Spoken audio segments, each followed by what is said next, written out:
হযরত মহানবী সাল্লাল্লাহু আলাইহি ওয়াসাল্লামের বিয়ের প্রস্তাব যখন খাওলা আবু বকর রাদিয়াল্লাহু আনহুর বাড়িতে নিয়ে গেলেন, তখন আবু বকর রাদিয়াল্লাহু আনহু বললেন, হযরত মহানবী সাল্লাল্লাহু আলাইহি ওয়াসাল্লাম তো আমার ভাই, তাহলে এই বিয়ে কিভাবে সম্পন্ন হতে পারে? আর আয়েশা তো হযরত মহানবী সাল্লাল্লাহু আলাইহি ওয়াসাল্লামের ভাতিজি। তখন খাওলা হযরত মহানবী সাল্লাল্লাহু আলাইহি ওয়াসাল্লামের কাছে গেলেন এর সমাধান নিতে। তখন হযরত মহানবী সাল্লাল্লাহু আলাইহি ওয়াসাল্লামকে এই কথা বলার পর হযরত মহানবী সাল্লাল্লাহু আলাইহি ওয়াসাল্লাম খাওলাকে উদ্দেশ্য করে বললেন, সে তো আমার রক্তের সম্পর্কের ভাই না, সে তো আমার ধর্মীয় ভাই, তাই এই সম্পর্কের কোনো সমস্যা হবে না। এরপর খাওলা খুশি মনে আবু বকর রাদিয়াল্লাহু আনহুর বাড়িতে চলে আসলেন এবং তাকে এই সংবাদটি দিয়ে দিলেন। যখন তাকে এই সংবাদটি দিয়ে দিলেন, তখন সে অত্যন্ত খুশি হলেন। আর এই দিকের আয়েশা রাদিয়াল্লাহু আনহু গেছে বাহিরে খেলা করতে, তার বান্ধবীদের সাথে পুতুল খেলায় মগ্ন রয়েছে। তখন আয়েশা রাদিয়াল্লাহু আনহুর দুধ মা তাকে খুঁজতে বেরিয়ে পড়ল। খুঁজতে খুঁজতে এক সময় আয়েশা রাদিয়াল্লাহু আনহুকে খুঁজে পেল। যখন খুঁজে পেল, তখন তাকে সেখান থেকে নিয়ে আসলো বাড়িতে নিয়ে আসার পরে তার হাত মুখ সাফ করে চুল বেনি করে দিল। এরপর থেকে বিয়ের পোশাকে সজ্জিত করল। আর সেই বিয়েতে তেমন কোনো লোক ছিল না।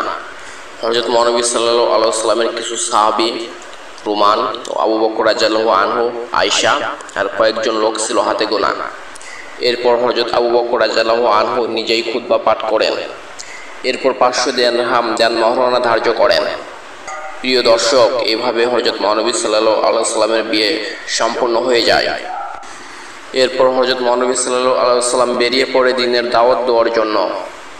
এরপর কাফেরদের অত্যাচার বেড়ে যায়। যখন কাফেরদের অত্যাচার বেড়ে যায়, তখন হযরত মহানবী সাল্লাল্লাহু আলাইহি ওয়াসাল্লাম মদিনার বাসীর সাথে শান্তি চুক্তি করে এবং তারা সম্পূর্ণ মুসলমানদের নিরাপত্তা দিতে চায়।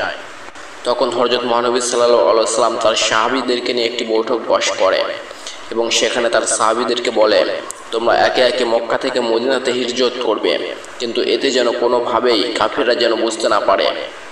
আর তোমরা এখানে একসাথে গমন করবে না, তোমরা একে একে আস্তে আস্তে সবাই পার হয়ে যাবে, কিন্তু তারপরও এটা কাফেররা জানতে পারে।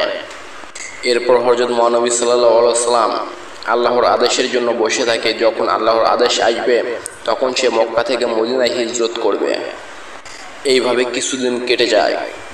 এরপর আয়েশা রাদিয়াল্লাহু আনহু অনেক ছোট, তাই তার মা বাবার কথা শুনতো না। সারাদিন বাইরে ঘোরাফেরা করতো, খেলাধুলা করতো। একদিন এ কারণে তার মা তাকে গালাগালি করে। যখন তার মা তাকে গালাগালি করে, তখন তার চোখ মুখ ফুলে যায় এবং কান্নাকাটি করতে থাকে দরজার সামনে। এমতো অবস্থায় হযরত মহানবী সাল্লাল্লাহু আলাইহি ওয়াসাল্লাম সেখানে উপস্থিত হয়। এরপর আয়েশার মা রোমানকে বলতে থাকে, আপনাকে এর আগেও বলেছি আয়েশা রাদিয়াল্লাহু আনহুকে গালাগালি পারবেন না।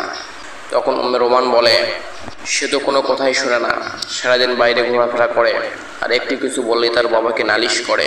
তখন হযরত মহানবী সাল্লাল্লাহু আলাইহি ওয়াসাল্লাম বলে, তার যা ইচ্ছা করুক, কিন্তু তাকে আপনি কখনো গালাগালি করবেন না। এরপর সেখান থেকে হযরত মহানবী সাল্লাল্লাহু আলাইহি ওয়াসাল্লাম চলে যায়। এইভাবে আরও কিছুদিন কেটে যায়। যখন আরও কিছুদিন কেটে যায়, তখন আল্লাহর পক্ষ থেকে হযরত মহানবী সাল্লাল্লাহু আলাইহি ওয়াসাল্লামের কাছে নির্দেশ আসে মক্কা থেকে মদিনায় হিজরত করার জন্য। তখন হযরত মহানবী সাল্লাল্লাহু আলাইহি ওয়াসাল্লাম দুপুরবেলা আবু বকর রাদিয়াল্লাহু আনহুর বাড়িতে চলে আসে। অসময়ে আবু বকর রাদিয়াল্লাহু আনহু হযরত মহানবী সাল্লাল্লাহু আলাইহি ওয়াসাল্লামকে দেখে অবাক হয়ে যায় এবং সে বলতে থাকে, নিশ্চয়ই কোনো খবর রয়েছে। কি খবর রয়েছে? তখন হযরত মহানবী সাল্লাল্লাহু আলাইহি ওয়াসাল্লাম বলে, মক্কা থেকে মদিনায় হিজরতের আদেশ হয়েছে, তাই আমি এখন মক্কা থেকে মদিনাতে হিজরত করব। তখন আবু বকর রাদিয়াল্লাহু আনহু বলে, আচ্ছা, আমি কি তাহলে আপনার হিজরতের সঙ্গী হতে পারি? তখন হযরত মহানবী সাল্লাল্লাহু আলাইহি ওয়াসাল্লাম বলে, হ্যাঁ, অবশ্যই, এই হিজরতে আপনাকেই আমার সঙ্গী হতে হবে। এই কথা শোনার পর আবু বকর রাদিয়াল্লাহু আনহু অনেক খুশি হয়। সে তার খুশিতে তার চোখে পানি চলে আসে। তারপর আবু বকর রাদিয়াল্লাহু আনহু বলে, আমি আপনার হিজরতের কথা শোনার পরেই 2টি উট কিনে রাখছি এবং এই উটগুলোকে তখন থেকে আমি লালন পালন করি। এই কথা শোনার পর হযরত মহানবী সাল্লাল্লাহু আলাইহি ওয়াসাল্লাম অনেক খুশি হয়। তারপর তারা সেই বাড়িতে অপেক্ষা করতে থাকে সন্ধ্যা হওয়া পর্যন্ত। এভাবে তারা অপেক্ষা করতে করতে এক সময় চারদিকে সন্ধ্যা নেমে আসে, অন্ধকার নেমে আসে। এইদিকে হযরত মহানবী সাল্লাল্লাহু আলাইহি ওয়াসাল্লাম জানতে পারেন কাফেররা সবাই এক জায়গায় হয়েছে। আজ রাতে হযরত মহানবী সাল্লাল্লাহু আলাইহি ওয়াসাল্লামকে হত্যা করার জন্য তারা রাতে বেরিয়ে পড়বে। সেই মুহূর্তে হযরত মহানবী সাল্লাল্লাহু আলাইহি ওয়াসাল্লাম আলী রাদিয়াল্লাহু আনহুকে ডাক দেয়। তারপর আলী রাদিয়াল্লাহু আনহু সেখানে উপস্থিত হয়। তখন হযরত মহানবী সাল্লাল্লাহু আলাইহি ওয়াসাল্লাম আলী রাদিয়াল্লাহু আনহুর কাছে সব আমানত গচ্ছিত রেখে তাকে তার বাড়িতে হযরত মহানবী সাল্লাল্লাহু আলাইহি ওয়াসাল্লামের বিছানায় শুয়ে থাকতে বলার পরে আলী রাদিয়াল্লাহু আনহু সেই আমানতগুলো নিয়ে হযরত মহানবী সাল্লাল্লাহু আলাইহি ওয়াসাল্লামের বাড়িতে চলে যায় এবং সেখানে সে শুয়ে থাকে। এরপর যখন গভীর রাত নেমে আসে তখন হযরত মহানবী সাল্লাল্লাহু আলাইহি ওয়াসাল্লাম আবু বকর রাদিয়াল্লাহু আনহুকে নিয়ে বেরিয়ে পড়বে। এমতো অবস্থায় হযরত মহানবী সাল্লাল্লাহু আলাইহি ওয়াসাল্লাম সেখানে 2 রাকাত নামাজ পড়ে নেয় এবং আল্লাহর দরবারে কান্নাকাটি করে। এমতো অবস্থায় আবু বকর রাদিয়াল্লাহু আনহু তাদের জিনিসপত্র সব কিছু গোছাতে থাকে। এরপর তারা সেখান থেকে বেরিয়ে পড়ে। মাঠের পর মাঠ, গ্রামের পর গ্রাম পেরিয়ে তারা পৌঁছে যায় মদিনাতে। এর কিছুদিন পরে আবু বকর রাদিয়াল্লাহু আনহুর স্ত্রী উম্মে রুমান ও আয়েশা রাদিয়াল্লাহু আনহু তার বড় বোন সবাই চলে আসে মদিনাতে। এইভাবে 3 মাস পার হয়ে যায়।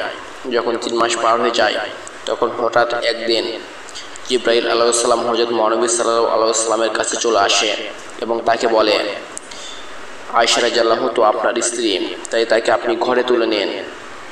এদিকে আবু বকর রাদিয়াল্লাহু আনহু সেই তখনই হযরত মহানবী সাল্লাল্লাহু আলাইহি ওয়াসাল্লামের কাছে চলে আসে এবং হযরত মহানবী সাল্লাল্লাহু আলাইহি ওয়াসাল্লামকে বলে, আপনি আপনার স্ত্রীকে ঘরে তুলে নিচ্ছেন না কেন?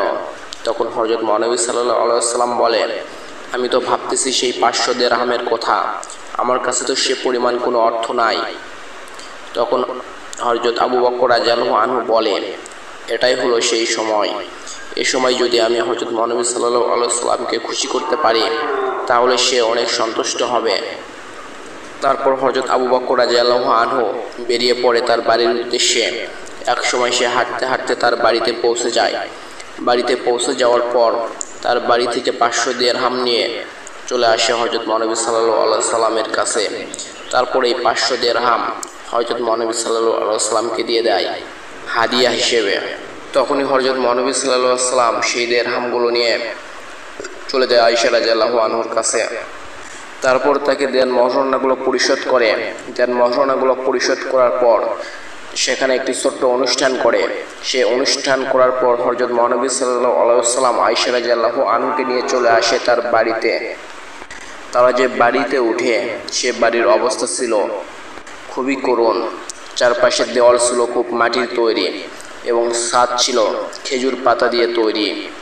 বৃষ্টির পানি যেন ভিতরে না প্রবেশ করে এজন্য ছাদের উপরে কম্বল জাতীয় কিছু দেওয়া ছিল।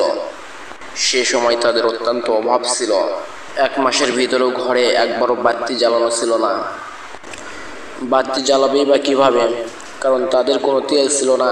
যদি তেল থাকতো সেই তেল দিয়ে তারা রান্না বান্নার কাজ সারে নিত। কারণ তখন জাইতুন নামে একটি তেল ব্যবহার করত, আর এই জাইতুন নামের তেল দিয়ে রান্না বান্নার কাজও করা যেত, বাতিও জ্বালানোও যেত। সাহাবীরা যে হাদিয়াগুলো দিত সে হাদিয়াগুলোই একবেলাই তাদের খাবার হতো। আর সাহাবীরাও তেমন কোনো হাদিয়া দিত না। তারা 2-1টা খেজুর আর 2-1টা রুটি ছাড়া কোনো কিছুই দিত না। চাঁদের আলোতে তারা থাকতো। অনেক সময় রাতে অন্ধকারে এক খাবারের উপর তাদের 2 জনের হাত পড়ে যেত। তখন তারা সেই খাবার ভাগাভাগি করে খেত। কোনোদিন কোনো মাংস পেলে আয়েশা রাদিয়াল্লাহু আনহু যে হাড়গুলো চিবিয়ে রেখে দিত, হযরত মহানবী সাল্লাল্লাহু আলাইহি ওয়াসাল্লাম সেই হাড়গুলো আবার চিবিয়ে খেত। এবং আয়েশা রাদিয়াল্লাহু আনহু যেখানে মুখ লাগিয়ে পানি পান করত কিংবা খাবার পান করত, হযরত মহানবী সাল্লাল্লাহু আলাইহি ওয়াসাল্লাম ওই জায়গাতেই মুখ লাগিয়ে পানি পান করত কিংবা খাবার খেত। তাদের অনেক অর্থের অভাব ছিল, কিন্তু তাদের মধ্যে কখনোই ভালোবাসার অভাব ছিল না। এভাবেই তারা সুখে শান্তিতে বসবাস করতে লাগলো। প্রিয় দর্শক, আমরা পার্ট 2 নিয়ে হাজির হব পরবর্তী ভিডিওতে। পরবর্তী ভিডিওটি পাওয়ার জন্য আমাদের চ্যানেলটি সাবস্ক্রাইব করে বেল আইকনটি প্রেস করে রাখবেন। আজ এ পর্যন্তই। ভালো থাকবেন, সুস্থ থাকবেন। আবার দেখা হবে আপনাদের সাথে পার্ট 3-তে। আল্লাহ হাফেজ।